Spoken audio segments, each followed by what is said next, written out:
সংগঠন এমন একটি চিপ আবিষ্কার করে যেটার মাধ্যমে যে কোনো শহরের পুরো সিস্টেমটাকে কন্ট্রোল করা যায়। আর এই খবরটা যখন আমেরিকার সবচাইতে ভয়ঙ্কর গ্যাংস্টার জানতে পারে, সে যেভাবেই হোক না কেন এই চিপটাকে তার দখলে নিতে চায়। তবে যদি আমি এই গডফাদার সম্পর্কে বলি, তাহলে আজ পর্যন্ত আমেরিকার বুকে এমন কোনো শক্তি তৈরি হয়নি যে এই গডফাদারকে আটকাতে পারে। আর সবচাইতে বড় কথা হচ্ছে, সে যদি নিজে থেকে না চায় তাহলে তাকে কেউ ধরতে পারবে না, এমনকি তার ছায়াটাকে পর্যন্ত না। অন্যদিকে এই মুভিতে যেই ক্যারেক্টারগুলো রয়েছে তাদেরকে আপনারা ভালো করেই চেনেন। আর রক যেই মুভিতে রয়েছে সেই মুভিতে ফাইটিং সিন কেমন সেটা আপনারা ভালো করেই জানেন। আর অন্যদিকে যারা পল ওয়াকারকে ভালোবাসেন তাদের জন্য এই মুভিটা একটি ইমোশনের জায়গা। আর এই মুভিটাতে যে গাড়িগুলো ইউজ করা হয়েছে এবং যে ফাইটিং সিনগুলো রয়েছে সেটা সত্যি অসাধারণ। তো আর কথা না বাড়িয়ে মুভির স্টোরিতে যাওয়া যাক। মুভিটি শুরু হয় এবং আমরা মস্কো শহরকে দেখি, যেখানকার অবস্থা খুব একটা ভালো না। কারণ বেশ কিছুদিন ধরেই শহরের মধ্যে কোনো একটি সন্ত্রাসী সংগঠন বেশ কয়েকটি নাশকতা সংগঠন করে। আর এখন এই ঘটনার ইনভেস্টিগেশন করার দায়িত্ব হবসের উপরে। তবে তার একজন সহকর্মীর প্রয়োজন। হব যখন তার সহকর্মীর ফাইলটাকে চেক করে, সে প্রচন্ড ইমপ্রেস হয়। আসলে সে একজন মেয়ে যার নাম রিলে। তবে তার মধ্যে এমন কিছু বৈশিষ্ট্য রয়েছে যেটা একজন সামরিক অফিসারের মধ্যেও নেই। প্রচন্ড গতিতে গাড়ি চালানো, বড় কোনো গ্রুপের সাথে একা ফাইট করা, বিভিন্ন ভয়ানক গেরিলা মিশনে যাওয়া তার কাছে একেবারেই পান্তা ভাতের মতো। পরবর্তীতে হব যখন একজন কয়েদির সাথে দেখা করে এবং তাকে এই ঘটনাগুলোর জন্য জিজ্ঞাসাবাদ করে, তবে প্রথম দিকে লোকটি কিছু বলতে রাজি না হলেও হবসের মার খেয়ে বেশিক্ষণ টিকতে পারে না। সে তাকে সবকিছু খুলে বলে, এমনকি এই ঘটনাটার মাস্টার মাইন্ড সম্পর্কেও। আর এই পুরো ঘটনাটার মাস্টার মাইন্ড হচ্ছে ওয়েন নামের একজন আন্ডারওয়ার্ল্ড থিফ। কিছুক্ষণ পরে আমরা হবকে ডোমিনিকের বাড়িতে দেখি, যেখানে ডোমিনিক তাকে বলে, তুমি কি আমাকে আবারও গ্রেপ্তার করার জন্য এসেছো? তখন হবস তাকে বলে, না, আমি তোমার জন্য একটি নতুন মিশন নিয়ে এসেছি। ডোমিনিক তাকে বলে, না না, তোমার সাথে আমি আর 1 মিনিটও কাজ করতে চাই না। কারণ যতবারই আমি তোমার সাথে কাজ করার জন্য যাই আমি নিজেকে মৃত ব্যক্তি ভাবি। তখন হবস তাকে বলে, এবার আমি তোমার জন্য এমন একটা কাজ নিয়ে এসেছি, তুমি যদি এই কাজটার বিষয়ে জানো তুমি নিজেই আমাকে হাত জোর করবে আমার সাথে যাওয়ার জন্য। এভাবেই সে ডোমিনিককে একটি খামের মতো দেয় এবং তাকে বলে, আমি নিচে তোমার জন্য গাড়িতে অপেক্ষা করছি, এটাকে দেখো এবং জলদি নিচে নেমে আসো। ডোমিনিক যখন খামটাকে খুলে সে সেখানে ল্যাটির ছবি দেখে। ডোমিনিক এটা দেখে প্রচন্ড চমকে যায়, কারণ সে ভাবতো ল্যাটি আর এই পৃথিবীতেই নেই, কারণ সে নিজেই তার শেষকৃত্যে অংশগ্রহণ করেছে। কিছুক্ষণ পরেই আমরা ডোমিনিককে হবসের সামনে দেখি, যে তাকে বলে, তুমি আমাকে প্ল্যানটা সম্পর্কে বলো। তখন হবস তাকে বলে, তুমি এটা একা করতে পারবে না, তোমার পুরো টিমটাকেই প্রয়োজন। আর এখানেই আমাদেরকে ডোমিনিকের পুরো টিমটাকে ইন্ট্রোডিউস করানো হয়। আর আমি যদি ডোমিনিকের এই টিমটা সম্পর্কে বলি, তাহলে এই টিমটা এই শহরের সবচাইতে দক্ষ একটা টিম, যারা হলো ম্যাকাও, তেজ, হ্যান, গিজেল। আসলে এরা এখন এক একজন এক এক দেশে অবস্থান করছে, কিন্তু যখনই তাদের কাছে ডোমিনিকের কল আসে তারা আবারও একত্রিত হয় এবং সোজা ডোমিনিকের কাছে আসে। আর অন্যদিকে আমাদেরকে ব্রায়ানকে দেখানো হয়, যে এখন তার পরিবারের সাথে থাকে। কিছুক্ষণ পরে আমরা সেখানে ডোমিনিককে দেখি। ডোমিনিক তাকে বলে, আমি একটি নতুন মিশনে যাচ্ছি, আর তুমি তো জানো আমাকে যেহেতু ডাকা হয়েছে তাহলে এই মিশনটা কেমন হতে পারে। তখন ব্রায়ান তাকে বলে, আমাকে পুরো মিশনটা সম্পর্কে বলো। ডোমিনিক প্রথম দিকে কিছু বলতে না চাইলেও শেষ পর্যন্ত সে তাকে সবকিছু খুলে বলে। ডোমিনিক তাকে জানায়, আমি এটা জানতে পেরেছি ল্যাটি এখনো জীবিত। ব্রায়ান যখন ল্যাটির বিষয়ে শুনে সে নিজেও চমকে ওঠে, কারণ সবাই এটাই জানতো ল্যাটি আর এই পৃথিবীতেই নেই। ব্রায়ান এগুলোকে কোনোভাবেই মিলাতে পারছিল না, এই জন্য সে ডোমিনিককে বলে, আমিও তোমার সাথে যাব। কিছুক্ষণ পর আমরা হবসকে দেখি, যে ডোমিনিক এবং তার টিমের সাথে দেখা করে। তারা তাকে এটা জিজ্ঞাসা করে, আমাদেরকে মিশনটা সম্পর্কে বলো। তখন হবস তাদেরকে ওয়েন নামের একজন মাফিয়ার সম্পর্কে বলে, যে এখন একটি চিপকে চুরি করতে চায়। তখন রোমান তাকে বলে, আমাদেরকে ওই চিপটা সম্পর্কে বলো। হবস তাদেরকে বলে, দেখো, একজন যোদ্ধার কাছে প্রতিটা সেকেন্ড গুরুত্বপূর্ণ। যদি কোনো একজন যোদ্ধা 1 সেকেন্ডের জন্য তার পজিশন থেকে সরে যায় তাহলে সে কোনোভাবেই বাঁচতে পারবে না। ঠিক তেমনভাবেই যদি কোনো একটি শহর একদিনের জন্য পুরো পৃথিবী থেকেই কাট আউট হয়ে যায়, না স্যাটেলাইট, না ইলেকট্রিসিটি, না সিসিটিভি ফুটেজ, তাহলে ওই শহরটার কি অবস্থা হতে পারে। আর এই ভয়ানক ক্ষমতাটা ওই চিপটার মধ্যে রয়েছে। আর যদি এটা কোনোভাবে ওয়েনের হাতে চলে যায় তাহলে তার হাত থেকে এই শহরটাকে রক্ষা করা কোনোভাবেই পসিবল না। এই জন্য আমাদেরকে যেভাবেই হোক না কেন চিপটাকে রক্ষা করতে হবে। আর আজ থেকে ঠিক 4 দিন পরে ওই চিপটাকে বাইরে বের করা হবে। ওয়েনও এটার ব্যাপারে জানে। কিছুক্ষণ পর আমরা হবকে দেখি যে ওই কয়েদিকে বের করে আনে এবং তার শরীরের মধ্যে একটি চিপের মতো লাগিয়ে দেয়। এরপর হবস তাকে বলে, তুমি এখন ওয়েনের কাছে যাবে এবং ওর পরবর্তী প্ল্যানটা আমাদের কাছে শেয়ার করবে। পরবর্তীতে সে যখন ওয়েনের কাছে যায় তখন ওয়েন তাকে বলে, ভালোই হয়েছে তুমি এখানে চলে এসেছো, আমি তো তোমাকেই খুঁজে বেড়াচ্ছি। এরপর সে তাকে একটি টাকার ব্যাগ দেয় এবং তাকে বলে, এটা তোমার ভাগের। লোকটি তখন ওয়েনকে জিজ্ঞাসা করে, এগুলো কিসের জন্য? ওয়েন তাকে বলে, তুমি যেটা ভবিষ্যতে আমার জন্য করবে। এভাবেই সে তার রেসিং কারটাকে নিয়ে বাইরের দিকে চলে আসে। কিছুক্ষণ পর সে যখন তার ব্যাগটাকে খুলে সে প্রচন্ড চমকে যায়, কারণ এই ব্যাগটার ভেতরে একটি ভয়ঙ্কর বোমা রাখা। কিছুক্ষণের মধ্যেই সেখানে একটি ভয়াবহ বিস্ফোরণ হয় আর কিছুক্ষণের মধ্যেই পুরো বিল্ডিংটি মাটির সাথে বিলীন হয়ে যায়। অন্যদিকে আমরা পুরো এফবিআই টিমকে দেখি যারা এখন ওয়েনকে ফলো করছে, কিন্তু ওয়েন এখানে এত গতিতে গাড়ি চালায় তারা তাকে কোনোভাবেই ধরতে পারে না। পাশাপাশি সে তার লোকদেরকেও আসার জন্য বলে। আসলে ওয়েন এখানে এমন একটি গাড়ি ইউজ করছিল যেটা অনেকভাবে মডিফাই করা। অপরদিকে ডমিনিকের পুরো টিম এবং এফবিআই এখনো তাকে ফলো করছে, কিন্তু তারা তাকে কোনোভাবেই আটকাতে পারে না। কথা হচ্ছে তার সামনে যেই গাড়িটাই আসছিল সে ওই গাড়িটাকেই আলু ভর্তা বানিয়ে ফেলে। কিছুক্ষণের মধ্যেই ওয়েনের টিমও সেখানে আসে আর এভাবেই ওয়েন এবং ডমিনিকদের মধ্যে ভয়ঙ্কর একটি ফাইট শুরু হয়। কিন্তু ডমিনিক যখন তাদের সাথে ফাইট করছিল তখনই সে সেখানে ল্যাটিকে দেখে যে এখন ওয়েনের হয়ে কাজ করছে। এই জন্য ডমিনিক ল্যাটির পেছনে যায়। এভাবেই তাদের মধ্যে বেশ কিছুক্ষণ রেসিং চলতে থাকে, কিন্তু এক পর্যায়ে ডমিনিক তাকে আটকায়। সে যখনই কিছুটা সামনের দিকে যায় ল্যাটি কোনো রকম দেরি করে না, সে তাকে সরাসরি ফায়ার করে আর সেখানকারই একটি বুলেট ডমিনিকের গায়ে এসে লাগে। ডমিনিক এটা দেখে প্রচন্ড চমকে যায়। আর অন্যদিকে আমরা ব্রায়ানকে দেখি সে যখন ওয়েনকে প্রায় ধরেই ফেলবে তখন ওয়েনের লোকেরা ব্রায়ানকে কোনো রকমে আটকায় আর এভাবেই তারা কোনো রকমে সেখান থেকে পালায়। পরবর্তীতে আমরা ব্রায়ানকে দেখি যে ডমিনিকের সাথে কথা বলছে। সে তাকে এটা জিজ্ঞাসা করে, তখন তুমি কার পিছু নিয়েছিলে? তুমি যদি তখন আমার সাথে থাকতে ও কোনোভাবেই পালাতে পারতো না। তখন ডমিনিক তাকে বলে, আমি ল্যাটির পিছনে গিয়েছিলাম, ও এখন ওয়েনের হয়ে কাজ করছে। কিন্তু যখনই আমি ওর সাথে কথা বলার জন্য যাই ল্যাটি সরাসরি আমার উপর ফায়ার করে। কিন্তু আমি এটাই বুঝতে পারছি না ও কেন এরকমটা করলো। তখন ব্রায়ান তাকে বলে, হয়তোবা ল্যাটি স্মৃতিশক্তি হারিয়ে ফেলেছে, কারণ ল্যাটি তোমার উপর ফায়ার করবে এটা আমি কোনোভাবেই বিশ্বাস করতে পারি না। আর তখনই আমরা ডমিনিককে দেখি যে ওই বুলেটটাকে বের করে। ব্রায়ান তাকে বলে, আমি এটার সম্পর্কে জানি, এই বুলেটটা বেশি লোকের কাছে নেই আর আমি এদের সবাইকেই চিনি। সিন শিফট হয়, আমরা ওয়েনের হেডকোয়ার্টারকে দেখি যেখানে আমরা তার লোকদেরকে দেখি তারা ওয়েনকে ডমিনিকের একটি ফাইল দেয় যেখানে ডমিনিক এবং তার পুরো টিমের ব্যাপারে তথ্য ছিল, তার টিমে কারা কারা কাজ করে এবং তারা আজ পর্যন্ত কতগুলো মিশন পরিচালনা করেছে, তাদের দক্ষতাই বাকি। অন্যদিকে আমরা পার্করকে দেখি যে তার বাকি লোকদেরকে বলে, যদি আমরা ওয়েনকে হারাতে চাই তাহলে আমাদের তার মতোই দ্রুতগতির গাড়ির প্রয়োজন, কারণ তোমরা তো এটা ভালো করেই জানো ওরা যে গাড়িগুলো ইউজ করে সেগুলোর সাথে এই সাধারণ গাড়িগুলো কোনোভাবেই পেরে উঠবে না। আর এগুলো কোনো সাধারণ গাড়িও না, এগুলো কাস্টমাইজ করা।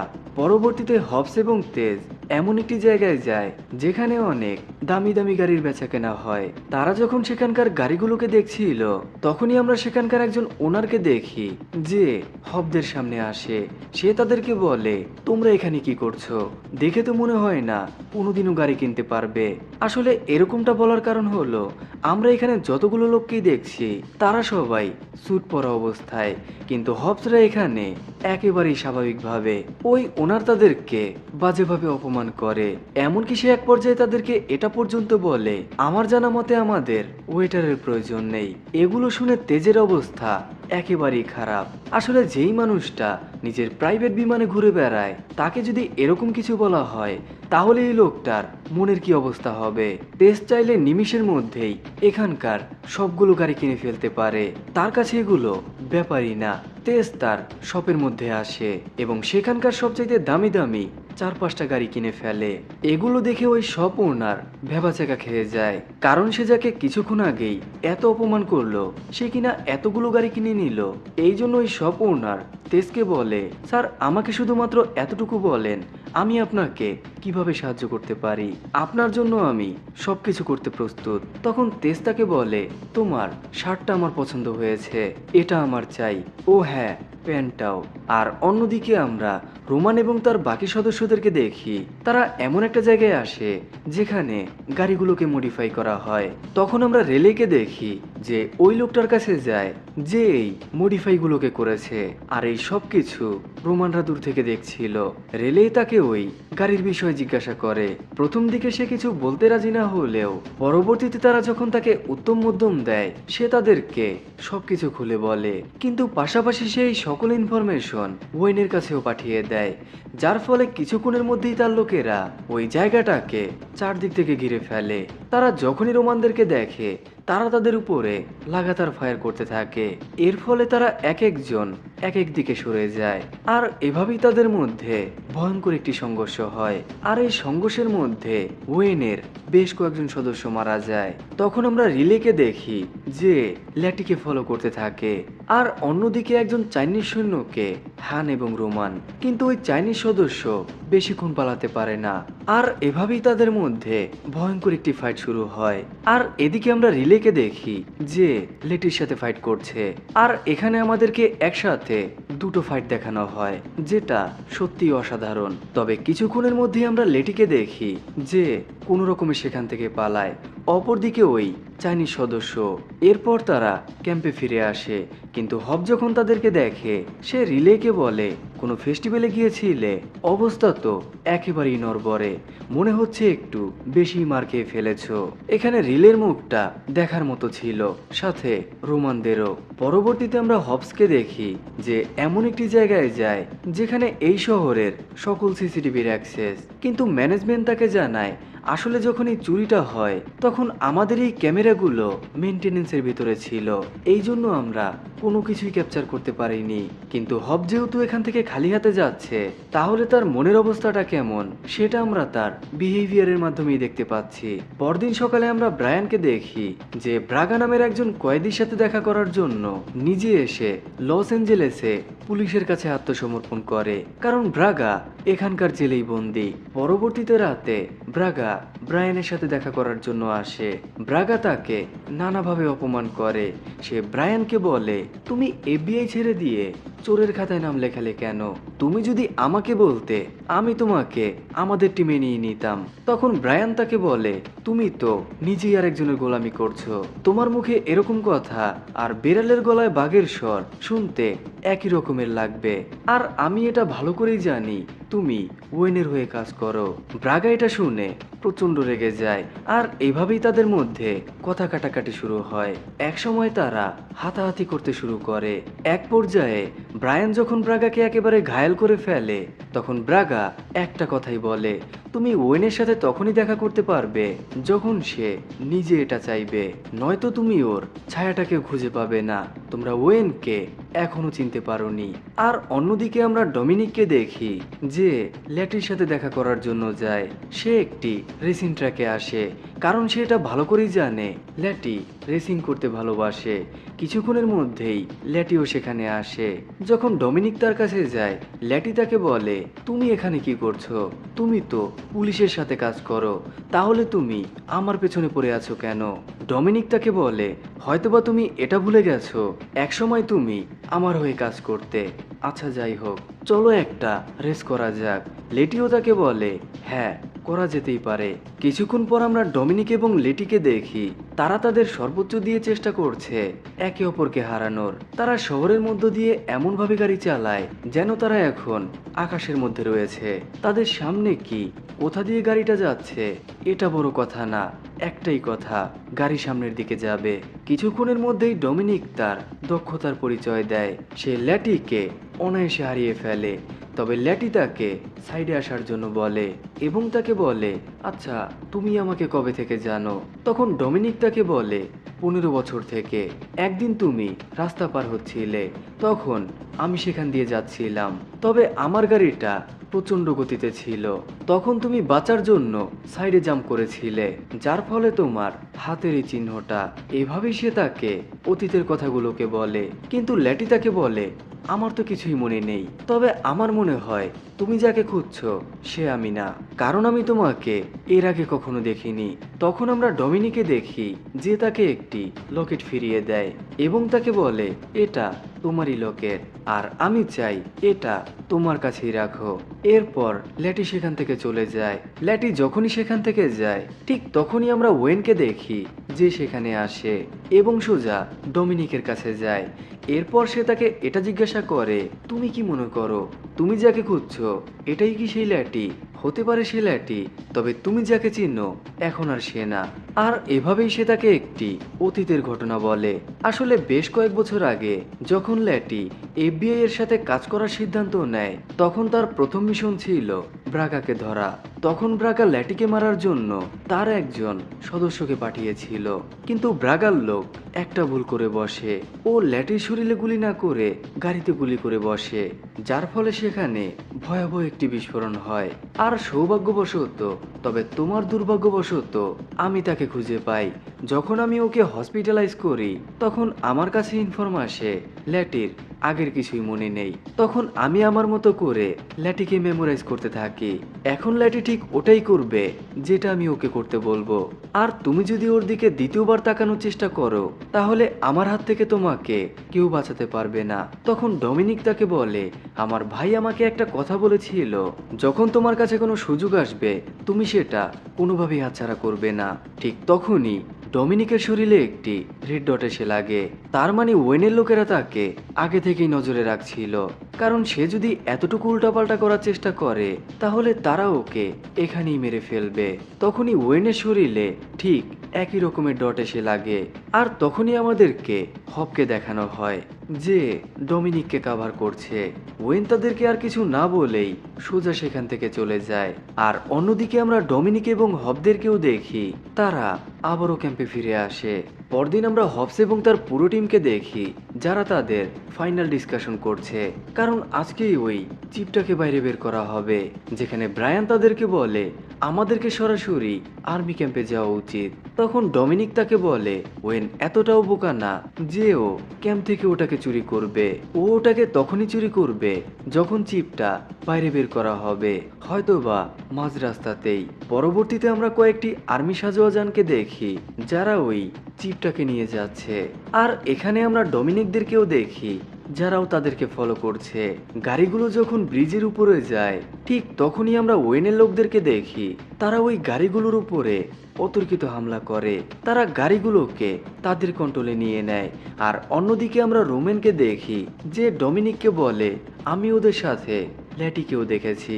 তখন ডমিনিক তাকে বলে প্ল্যান কন্টিনিউ করবে। কিছুক্ষণ পর আমরা ওয়েনদেরকে দেখি যারা ওই ট্রাকের ভেতর থেকে ট্যাঙ্ক বের করে আনে। রোমান এটা দেখে প্রচন্ড ঘাবড়ে যায়, এমনকি ডমিনিকরা পর্যন্ত। আর এভাবেই ওয়েনরা ওই ট্যাঙ্কের মাধ্যমে সেখানে ভয়াবহ হামলা চালায়। তাদের সামনে যেই আসছিল তারা তাদেরকে মাটির সাথে মিশিয়ে ফেলে। ডমিনিকরা এখানে এটা বুঝতেই পারছিল না কিভাবে তারা এটাকে থামাবে, কিন্তু তখনই আমরা গ্যাজেলকে দেখি যে এমন একটি তার বানিয়েছে যেটা টাইটেনিয়াম দিয়ে তৈরি, আর এর সাথে অন্য একটি গাড়ি আটকানো। যেহেতু এই গাড়িটা ট্যাঙ্কের সাথে আটকানো অবস্থায় ছিল তাই ট্যাঙ্কটা তাদের কন্ট্রোলের বাইরে চলে যায়। তখন ওয়েন ল্যাটিকে বলে যাও তারটাকে কেটে আসো। ল্যাটি যখন ওই তারটাকে কাটার চেষ্টা করে সে ওটাকে কোনোভাবেই কাটতে পারে না। আর তখনই আমরা ওয়েনকে দেখি যে তার ট্যাঙ্কটাকে এমনভাবে অন্য পাশে নিয়ে যায় যার ফলে পিছনে যেই গাড়িটা আটকানো অবস্থায় ছিল সেটা ব্রিজ থেকে নিচের দিকে পড়ে, কারণ সে ডমিনিকের সামনে ল্যাটিকে মেরে ফেলতে চায়। কিন্তু তখনই আমরা ডমিনিককে দেখি যে তার সর্বোচ্চ দিয়ে ল্যাটিকে রক্ষা করে।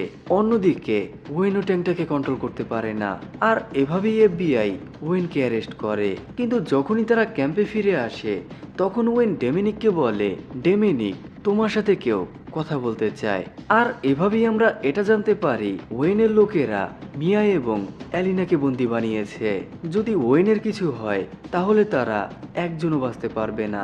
যেহেতু ডমিনিকদের হাতে আর কোনো উপায় ছিল না, তখন হব তাদেরকে সাহায্য করার সিদ্ধান্ত নেয়। সে তখন সেনা অফিসারকে গান পয়েন্ট করে, কারণ সে এটা ভালো করেই জানে তারা কোনোদিনও রাজি হবে না। আর এখানেই আমাদের সামনে আরো একটি তথ্য আসে, আসলে রেলিও ওয়েনের টিমের সদস্য। আর এভাবেই তারা এটা বুঝতে পারে ব্রাগা কেন এই কথাটা বলেছিল যে ওয়েন যদি চায় তাহলেই তোমরা ওকে দেখতে পারবে। যেহেতু সে এতদিন ডমিনিকদের সাথেই ছিল এই জন্য ওয়েন তাদের সবগুলো প্ল্যান সম্পর্কে জানতো। কিছুক্ষণ পরে আমরা ওয়েনকে দেখি যে তার লোকদেরকে নিয়ে এবং ওই চিপটাকে নিয়ে সরাসরি বাইরের দিকে চলে আসে। আর তখনই আমরা তেজকে দেখি যে এই শহরের সাথে থাকা সবগুলো স্যাটেলাইটকে ডিসকানেক্ট করে দেয়। তার মানে ওয়েন এখন তার লোকদের সাথে কোনোভাবেই কানেক্টেড হতে পারবে না।